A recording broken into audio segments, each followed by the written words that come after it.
Fall क्यों होता है, वजह क्या कमी हो जाती है? देखिए ज़्यादा न्यूट्रिएंट्स की कमी है, हाँ। ग़िज़ा पूरी नहीं ले रहे, जैसे विटामिन्स की बात हुई है, पानी की कमी सबसे ज़्यादा है।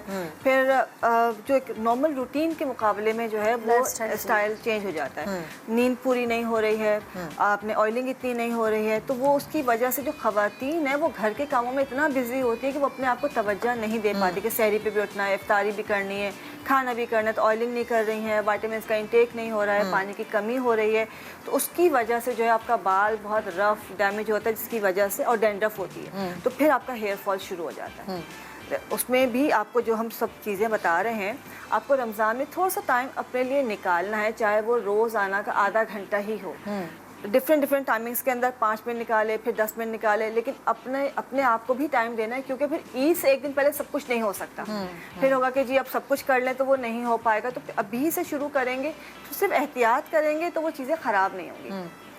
पानी का जैसे बताया, फ़रा ने बताया, बाकी चीज़ें बताई गई हैं, विटामिन्स का बताया, वो इस्तेमाल करने के साथ साथ अच्छा सुस्ती भी होती है कि अब हम ऑयल लगाएंगे। अच्छा बहुत से लोग कहते हैं रोज़े में तेल नहीं लगना चाहिए, रोज़े में ये नहीं होना चाहिए, हर कोई अलग अंदाज से चल रहा होता है। तो अभी जो हम चीज़ बना रहे हैं वो एक ऐसा टॉनिक बना रहे हैं कि जो लोग तेल नहीं लगाते हैं, अवॉइड करते हैं, वो भी इसको इस्तेमाल कर सकते हैं, उससे उनका जो डैंड्रफ है वो भी कंट्रोल होगा और हेयर फॉल भी नहीं होगा। लेकिन इसके साथ साथ पानी का इंटेक प्रॉपर करना है। हफ्ते में कोशिश करके एक दफ़ा ऑयलिंग ज़रूर कीजिए, चाहे रात को लगाएं, इफ्तार के बाद लगाएं और फिर उसके बाद दिन में कभी भी धो लें, तो ये ज़रूर करना है। और अब तो खैर गर्मी शुरू हो रही है, तो गर्म पानी का मसला है ही नहीं, सिर्फ ये है कि आपने रेगुलर मसाज करना है, रोज़ाना नहीं कर सकते, हफ्ते में एक बार अपने सर का प्रॉपर मसाज करना है, मसाजर आते हैं उससे कर लीजिए। ऑयलिंग करनी है, अपने जो भी जैसे विटामिन डी की कमी है उसकी वजह से भी डैंड्रफ है, आपके आयरन की वजह से भी डैंड्रफ होती है, हेयर फॉल होता है, तो उसका आपने इनटेक प्रॉपर रखना है। सही। अच्छा हमने जो बनाना है इसको हम ऑयल में भी बना सकते हैं, लेकिन हम ऑयल में नहीं बना रहे ताकि हम इजीली इसको इस्तेमाल कर सकें। हमने प्लेन वाटर लिया है, पानी तकरीबन 1 गिलास से करीब पानी है, इसमें हम फ्रेश एलोवेरा जेल डालेंगे, हाफ़ टी स्पून, 1 गिलास में हाफ़ टी स्पून डालेंगे, ज़्यादा नहीं डाल रहे। और इसके बाद जो है इसके अंदर मेथी दाना डालेंगे 1 चमचा, और रोज़मेरी जो है ये भी डालेंगे 1 स्पून। अच्छा पानी को पहले थोड़ा सा मतलब खौला लीजिए, उसके बाद ये तीनों चीज़ें आपने डालनी है और उसके बाद इसको ढक के रख देना है। जब पानी ठंडा हो जाएगा तो फिर आपने इसमें जस्ट 2 कतरे जो है विटामिन ई ऑयल के डालने, बहुत ज़्यादा नहीं डालेंगे, इससे कि वरना फिर बहुत ज़्यादा चिकनाहट हो जाएगी। और हम इसको एज अ ऑयल नहीं लगा रहे, हम इसको एज अ टॉनिक लगा रहे हैं, जो कि हमारे बालों के मसाइल को हल करेगा। तो हमने ये डाला है, और जब ये बिल्कुल ठंडा हो जाएगा तो इसको आप जो है छान के इस पानी को रख लें, और नहीं तो स्प्रे बॉटल में इसको ऐसे ही भर लें, और दिन में रोज़ाना आपने जस्ट बालों में एक दफ़ा स्प्रे किया स्कैल्प के अंदर, और पूरे बालों में मसाज करके एंड्स तक लगा लिया। जब आपने इसको असल में जो है लगाना है जड़ों पे लगाना है, जड़ों पे लगाएंगे, पानी है चिकनाहट आएगी नहीं, लेकिन आपको प्रॉपर जो है विटामिन्स पहुंचा देगा, न्यूट्रिएंट्स पहुंच जाएंगे, तो आपका डैंड्रफ भी ख़त्म होगा और आपके बाल जो हेयर फॉल है वो रुक जाएगा, और इसकी वजह से फिर आपकी न्यू ग्रोथ शुरू हो जाएगी, और ये बाल से जो डैमेज हो रहे हैं, रफ़ हो रहे हैं, तो वो भी कंट्रोल होना शुरू हो जाएंगे। तो बस ये बना के रखें, और उसको लगाना रोज़ाना, उसको वॉश करने की नीड नहीं है। हाँ सही है, बेस्ट है, बेस्ट है।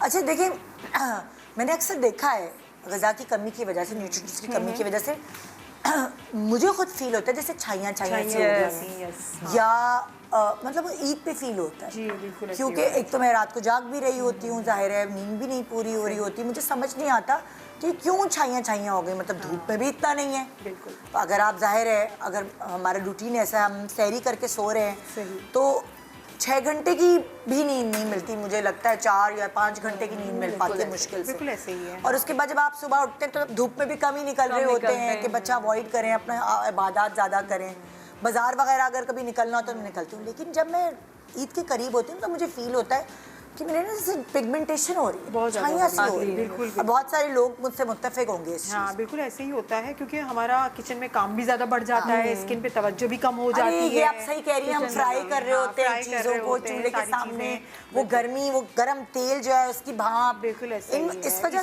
से भी होता है। और इतना हम प्रॉपर तरीके से फेस वॉश नहीं कर पाते, बस जल्दी से वजू का टाइम मिलता है, वजू करते हैं, फौरन नमाज पढ़ते हैं, फिर प्रॉपर टाइम का मिलता है रात को। अच्छा हम 5 दफ़ा वजू भी कर रहे होते हैं, उससे ड्राई भी होती होती है ना, ड्राई भी हो Dry जाती है। तो इस तरह से ये सारी चीज़ें होती हैं, और खुराक की कमी, पानी की कमी, बहुत सारे रीजंस होते हैं, और ये एकदम से नहीं जाती। छाइयाँ जो है वो एकदम से नहीं जाती कि आज आपने लगाया तो कल ख़त्म हो गई, उसको जाने में थोड़ा सा टाइम लगता है। ठीक है, स्किन पे जो सबसे लेट जाता है ना पिंपल के, छाइयों के बाद फिर पिंपल जाता है। पहले छाइयाँ थोड़ी कम होती है, फिर पिंपल कम होता है। लेकिन छाइयों के मैं आपको बताऊंगी बहुत ही अच्छा है, सेफ साइड है, आप अपने घर में बना लें। चावल का आटा बेहतरीन है, ये नेचुरल वाइटनिंग देता है आपकी स्किन को, टाइटनिंग देता है, और जो जितने भी आपके धब्बे पड़ चुके हैं उसको आहिस्ता आहिस्ता साफ़ कर देता है। हल्दी पाउडर 1/2 टीस्पून ये मैं इसके अंदर ऐड करूँगी। उसके साथ आलू का जूस, बेहतरीन है, नेचुरल ब्लीच चाहिए हमारी। आलू का जूस, मैंने आलू को अच्छे से धो के, इसको काट के छिलकों समेत, फिर मैंने इसको पानी डाल के इसको अच्छा से इसका जूस बना लिया, इसको छान लिया, मेरे पास ये वाला तैयार हो गया। ठीक है, थोड़ी देर पहले बना ले ताकि थोड़ा सा ये इसका कलर चेंज हो जाए। इसको मैं एक थोड़ा सा आप समझे क्रीम टाइप का मैं बनाऊंगी चावल के आटे का। सही है, क्रीम बनेगी हमारी। जितना हमें क्रीम में ये चाहिए क्रीम बनाने के लिए, इतना हमने आलू का जो रस है, जूस है, वो हमने इसके अंदर मिला देना है। अच्छी सी क्रीम बनानी है, थोड़ा सा और चाहिए, ज़्यादा पतला ना हो जाए। और उसके बाद मैं क्या करूँगी, थोड़ा सा शहद। सारी वो चीज़ें हैं जो हमारी स्किन के लिए बहुत अच्छी है, जो अलग अलग करके हम नहीं लगा सकते। तो बेहतरीन तरीका ये है कि आप एक साथ मिला के इस क्रीम को आप फ्रिज में रख दें। ठीक है, आपको रोज़ बनाने का आपके पास टाइम नहीं है, ये भी आपने 1/2 टीस्पून, ये बहुत चलेगी। जहाँ जहाँ आपकी छाइयाँ हैं आपने वहाँ इसको लगाना है, बहुत अच्छे से इसको लगा के फिर आपने इसको छोड़ देना, अपना काम करें। आप इसमें आप चूल्हे के आगे भी जा सकते हैं, अपने दूसरे काम भी कर सकते हैं, डस्टिंग भी कर सकते हैं। इससे क्या होगा, आपके स्किन जो है और उसको एक प्रोटेक्शन मिल जाएगी। आप अपने काम भी करते रहे, इससे कोई फ़र्क नहीं पड़ता। वरना हम सन ब्लॉक लगाते हैं या कोई क्रीम लगाते हैं या कोई डॉक्टर की कोई मेडिसिन लगाते हैं, तो हम कहते हैं कि आप आग चूल्हे के आगे ना जाएं, आप यहाँ ना जाएं, आग के स्टीम के आगे ना जाएं। लेकिन इसमें आपका कोई प्रॉब्लम नहीं है, आप इसको लगाएं, डेली इसको लगाएं। अगर आपके पास टाइम है, दिन में 2 दफ़ा लगाएं। लगाने स्टार्ट कर दें अपने फेस पर। आप लगाना, अगर हल्की आपकी हैं, हल्की हैं, ज़्यादा है तो लाइट होना शुरू हो जाएगी। लाइट है तो इंशाल्लाह आप रमज़ान तक लगाएं, आहिस्ता आहिस्ता आपकी ये बिल्कुल ख़त्म हो जाएगी। ठीक है, अच्छा, लोग समझते हैं कि रमज़ान में हम अपना वेट कम कर लेंगे, हम टारगेट बनाते हैं कि डिटॉक्स होगी बॉडी और ये वो, मगर ऐसा नहीं होता। ईद पर जो आपने दर्जी को नाप दिया हुआ होता है ना, सही वो टाइट हो जाते हैं आपको कपड़े, यानी आपका वजन बढ़ जाता है।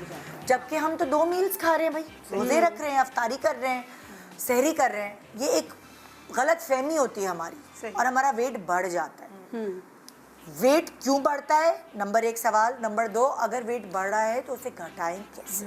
डॉक्टर जी देखिए, वेट इसलिए बढ़ता है कि हम बहुत तली हुई चीज़ें और शरबत का इस्तेमाल बढ़ जाता है। ओ यस, चीनी जैसे आम दिनों में कहाँ शरबत हम बना के पी रहे होते हैं, है ना?